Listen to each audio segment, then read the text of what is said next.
घरगुती मसाला भात खायला खूप चविष्ट आणि बनवायला खूप सोपी आहे. एकदा खाचाल तर परत नक्की बनवचाल अशी ही रेसिपी आहे. खूप छान आहे. आपल्या भाताचं साहित्य कोथिंबीर, मिरची आणि जिरं याची पेस्ट केलेली आहे. तेल आपण आधीच गरम करायला कुकरमध्ये ठेवलं होतं. त्यात कांदा आपण घालायचा आहे. कांदा घातल्यानंतर लालसर कांदा होईसर भाजायचा आहे. त्यात आपल्याला पेस्ट घालायची आहे. पेस्ट घातल्यानंतर थोडं ते मिक्स करत राहायचं आहे. परत त्यात आपण टमाटर घालूया. टमाटर घालून पण मिक्स करत राहायचं आहे. परत आपल्याला मीठ घालायचं आहे. त्याच्यामध्ये मीठ घालून पण आपल्याला थोडं मिश्रण करत ठेवायचं आहे. परत 2 मिनिटासाठी झाकून ठेवायचं आहे.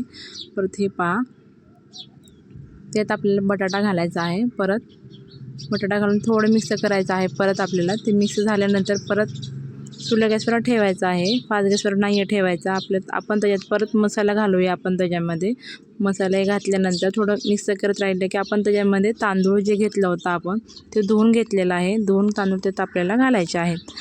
तांदूळ घातल्यानंतर आपल्याला स्लो गॅसवर ठेवून ते मिक्स करत राहायचं आहे. ज्याने की ते मसाला पूर्ण आपल्या तांदळाला लागलेला पाहिजे ते, आणि ज्याने की त्याने पूर्ण मसाला लागला तांदळाला तर त्याने खूप चांगली चव लागते. खूप छान बनतो. त्यात आपण वरून कोथिंबीर घालायची आहे. कोथिंबीर घातल्यानंतर त्याला परत मिक्स करायचं आहे. मिक्स केल्यानंतर आपण त्याच्यामध्ये गरम पाणी घालूया.